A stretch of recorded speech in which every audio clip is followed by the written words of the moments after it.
Australia. For the man who imagines being strangled by a tarantula while a kangaroo breaks his kneecaps and thinks, yes please. For the man who pictures himself being eaten by a snake in the burning outback while eating a Vegemite sandwich and thinks, yes please. And that man was Governor Arthur Phillip, who landed in Eastern Australia in 1788, presumably saw a dingo being eaten by a crocodile, being eaten by a death adder, being eaten by a koala, being eaten by Mel Gibson, and thought to himself, yes. Good. Now I know what you're thinking, but oversimplified, the British didn't discover Australia, the Vikings did. And you'd be wrong. I'm not sure why you'd think that. But hey, if you love Vikings, buy! Man, this is great. The market will continue to grow forever. But what if it doesn't? Oh crap, I never thought of that. Sell! And the stock market crashed, which led to economic downturn, which meant banks wouldn't lend anyone any money, which led to more economic downturn, which meant everyone stopped buying stuff, which led to more economic downturn. And hey, what if all the crops in the Great Plains were destroyed in a drought and then a big dust storm engulfed the area? That's right, more economic downturn. And in an effort to combat the crisis, America began imposing tariffs on foreign imports, which made the economic downturn go global, and the earth got really depressed. But one nation that was hit harder than most by the whole affair, Australia. The problem for Australia was that it relied heavily on its export industries, and in the current economic climate, no one was buying. To make things worse, Australia had introduced its own currency and pegged it onto the gold standard via the British pound, but then the UK started messing with its own peg on the gold standard, and if this is starting to sound confusing, then let me oversimplify it for you. Hey UK, looks like my car is broken down. Want to give me a tow? No problem, friend. I got you.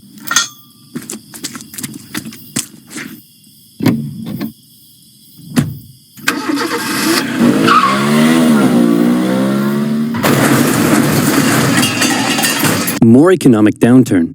The point I'm trying to make is things weren't good, and in particular, it was Australia's farmers that were suffering most. After the First World War, Australia had given returning veterans land for farming, but with the current economic crisis, the farmers just weren't making enough money, and many left to go find work in the cities. But for those who remained, things were about to get even worse. Before we get into that, it's time for some cultural exchange. My national bird is the bald eagle. It's a strong patriotic symbol of America and a deeply valued and protected species. My national bird is the peafowl. It's a beautiful creature whose vivid colors represent India, so we list it as a protected species. My national bird is the emu, and it's a pest. Also bloody delicious. Emus, 6 feet tall, 90 to 120 pounds, and able to run at speeds up to 40 miles per hour, usually return to the coast after their breeding season. But suddenly they found Western Australia full of lush, wet farmland. Oh my, look at all this delicious wheat that just so happens to be growing here in large quantities. Hey guys, get a load of this. You know mine. Look at all this delicious.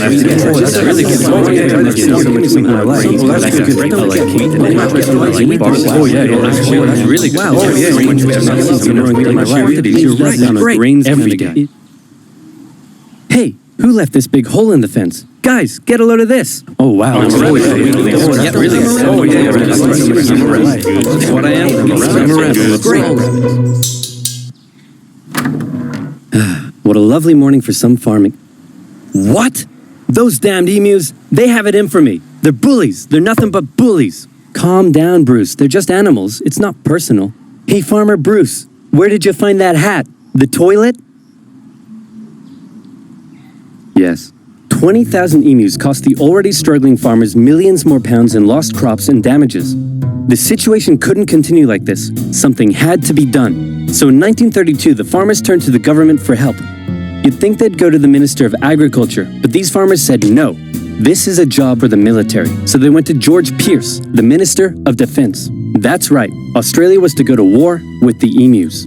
But not everyone was happy with the idea. This is barbaric. We can't go slaughtering thousands of our own national bird. Oh, come on, guys. The machine guns will make it quick and painless. Machine guns? You're using machine guns? This is animal cruelty. Look, I know it's unusual, but it's not like we're poachers turning the birds into feather hats. Think of the benefits. It'll be good target practice for our boys. The government can show it took action. Plus, I can get myself a nice new feather hat.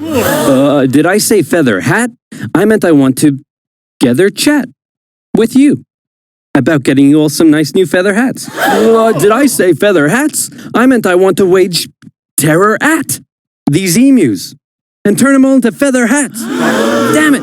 Of course, Pearce first made the farmers sign an agreement saying that they would pay for the whole thing and that Pearce wouldn't take any of the blame if the operation, that was clearly very stupid, turned out to indeed be stupid, and the operation went ahead. Major GPW Meredith and his men were sent with 2 Lewis machine guns to hunt down and take out the evil emu population in Western Australia. Target spotted. Well, was it an emu? No, sir. It's an emo. Damn it, Jones! Learn your vowels. I'm sorry. Okay, it looks like the humans are coming for us. But check this out. I've come up with an amazing plan. See if you can follow me here, okay? When they approach, we run away. Sir? You're a genius. Pierce sent the camera crew along with the machine gunners to capture some good old propaganda for the government, and the first battle took place in November at Campion. The men spotted a mob of emus from a distance, so they set up their guns and opened fire. The emus split up into smaller groups and ran in every direction. The men were only able to kill what they called a number of birds, but the vast majority got away. Cut! Surprisingly, many of the emus were able to take multiple bullets but still run at full speed to safety, causing Meredith to compare them to tanks, saying if we had a military division with the bullet-carrying capacity of these birds, it would face any army in the world. Okay, we need to get closer. No, you idiots, not to me, to the emus. Oh, sorry. No. I like it. So next, they tried sneaking up on a large number of emus near a local dam and firing at short range. Maybe the men were just unlucky, but my professional opinion says the emus were magic, because both guns jammed after just 12 emus were killed, and once again, the rest got away. Cut! The men were feeling a little humiliated after losing to a pack of discount ostriches, so they decided to move further south, where the emus were said to be tamer. And this time, they had a new strategy. Okay, Jones, here's the plan. You mount the machine gun in the back, I'll chase the emus, you shoot. Got it? Got it.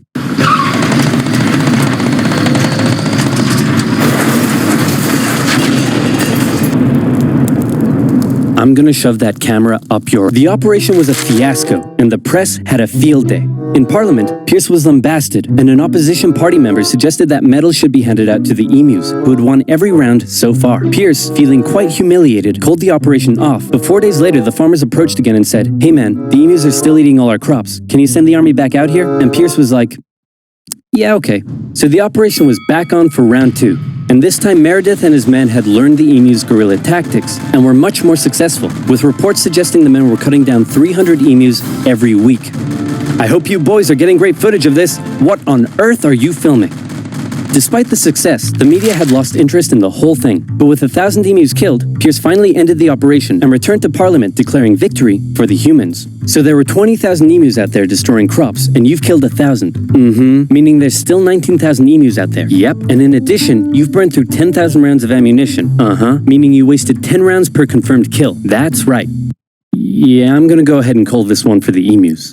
At least I got a feather hat. What? So in the end, the emus won the Great Emu War of 1932, and the emus continued to wreak havoc on the farmers for years to come. The government introduced a bounty system, which saw some success, but for a moment, let's take some time to remember the brave men who said goodbye to their families and risked their lives to take on the great, evil emu population in Western Australia.